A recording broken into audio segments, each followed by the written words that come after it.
बिस्मिल्लाहिर्रहमानिर्रहीम। जियो अपकरी वज़ाइफ के मुअज़्ज़ज़ नाज़रीन, अस्सलामु अलैकुम।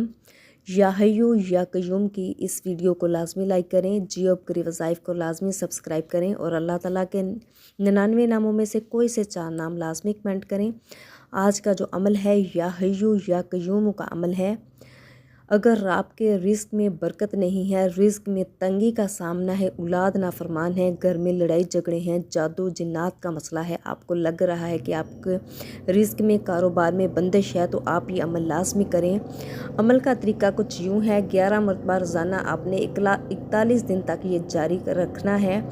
हर नमाज के बाद आपने इसको 11 मरतबा पढ़ना है, 41 दिन मुसलसल आपने पढ़ना है। या हय्यू या क़य्यूम इंशाअल्लाह ताला अव्वलो आखिर आपने 11 दफ़ा दुरूद इब्राहिमी पढ़ना है।